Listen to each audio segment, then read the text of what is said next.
Jainath market యార్డుల్లో జొన్నల కొనుగోలు పరిశీలనకు వచ్చిన ఎమ్మెల్యే పాయల శంకర్కు రైతుల నిరసన సెగ తగిలింది. కొనుగోలులో జాప్యంపై మండల నాయకులు, రైతులు ఎమ్మెల్యేలను నిలదీయగా ఆయన దురుసుగా సమాధానం ఇవ్వడంతో అక్కడ ఉద్రిక్తత చోటు చేసుకుంది. ఈ కార్యక్రమంలో బీజేపీ, బీఆర్ఎస్ కార్యకర్తల మధ్య వాగ్వాదం జరిగింది. రైతుల సమస్యలను పరిష్కరించకుండా రాజకీయాలు చేయడం సరికాదని స్థానిక నాయకులు విమర్శించారు. రాజకీయం చేయడానికి చాలా వేదికలు ఉంటాయి, చాలా అవకాశాలు. ఒక పక్క నా వంతు ప్రయత్నాలు చేసి ఒకరోజు ముందు ఉత్తర్వులు వచ్చినాయని తెలిసిన తర్వాత కూడా ధర్నాలు రాస్తారోకోలు అంటే అది రైతులను మభ్యపెట్టిన వాళ్ళు. నేను అందుకే అందరికీ విజ్ఞప్తి చేస్తున్నాను, సమస్య ఏదన్నా ఉంటే నాకు చెప్పేటటువంటి ప్రయత్నం చేస్తే నా వంతుగా నేను అన్ని రకాలుగా ప్రయత్నం చేస్తాను.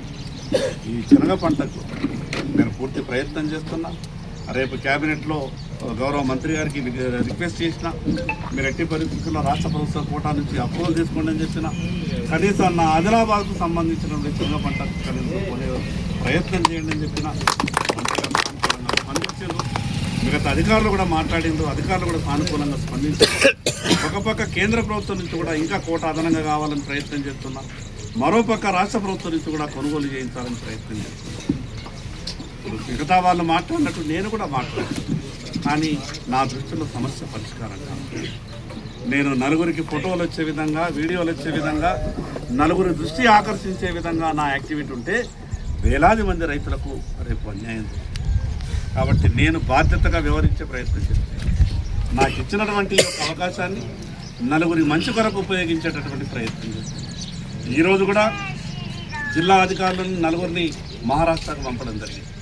అక్కడ ఏ ఒక్క గోడౌన్ ఉన్నా కూడా ఎంత కిరాయి అయినా సరే ప్రభుత్వంతో ప్రత్యేకమైనటువంటి అనుమతి తీసుకుందాం, ఆ గోడౌన్లో కూడా చూడమని చెప్పారు. ఇదంతా కూడా మీ అందరికీ కూడా తెలుసు. కాబట్టి ఎవరు కూడా గాబరా పడాల్సిన పని లేదు. నేను అన్ని రకాలుగా ప్రయత్నం చేస్తున్నా.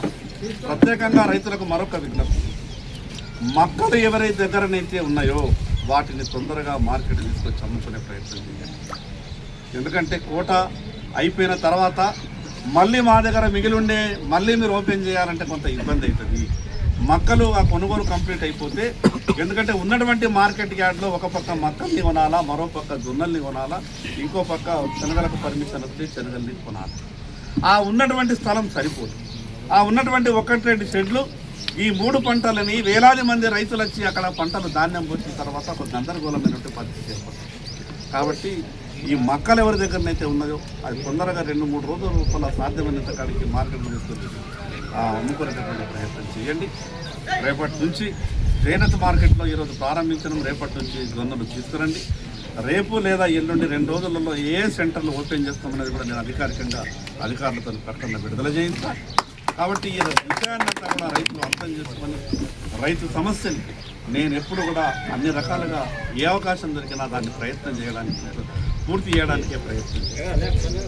రైతు 6 కాలం కష్టపడి పండించిన పంటని ఈరోజు మార్కెట్లో అనుకూలమైనటువంటి వాతావరణం లేని కారణంగా దళారుల దగ్గర మీరు మోసపోవద్దన్నటువంటి ఆలోచనతోనే ప్రభుత్వం ఆర్థిక ఇబ్బందులు ఉన్నాయని చెప్పినా 1-4 సార్లు మంత్రుల దగ్గరికి వెళ్తున్నా, రాజకీయ భేషజాలకు పోకుండా ఈరోజు భారతీయ జనతా పార్టీ శాసనసభ్యులైనటువంటి నేను, కాంగ్రెస్ ప్రభుత్వమైనా, కాంగ్రెస్ మంత్రులైనా, మిగతా రాజకీయ భేషజాలన్నీ పక్కకు పెట్టి రైతుల పక్షాన ఇచ్చేటటువంటి ప్రయత్నం చేస్తున్నా. తప్పకుండా మీ దగ్గర ఉన్నటువంటి జొన్న పంటని పూర్తిగా కొనుగోలు చేయించే ప్రయత్నం చేస్తున్నా. శనగలకు కూడా నా వంతు ప్రయత్నం చేస్తున్నా. కాబట్టి రైతు సోదరులంతా కూడా ఈ విషయాన్ని అర్థం చేసుకోవాలని, మీకు కూడా ఎక్కడన్నా గోడౌన్లో అందుబాటులో ఉన్నటువంటి విషయం ఎవరికి ఎక్కడ తెలిసినా నాకు సమాచారం ఇచ్చేటటువంటి ప్రయత్నం చేయండి. ఈరోజు మహారాష్ట్రలో మన గోడౌన్లో ఇక్కడ కొన్నటువంటి పంటని మహారాష్ట్రలో కూడా పెట్టేటటువంటి ప్రయత్నం చేస్తున్నామనంటే ఏ రకంగా చర్యలు తీసుకుంటున్నామో మీరు అర్థం చేసుకోవాలి. కాబట్టి ఈ విషయాన్ని రాజకీయ కోణంతో ఎవరు కూడా దయచేసి చూడద్దు. రాజకీయాలకు ఇంకా సమయం ఉన్నది, రాజకీయాలకు ఇంకా చాలా సమయం ఉన్నది. కాబట్టి రైతులకు మంచి జరిగే విషయం మీద మానవతా దృక్పథంతో మాట్లాడాలని ప్రతి ఒక్కరికి విజ్ఞప్తి.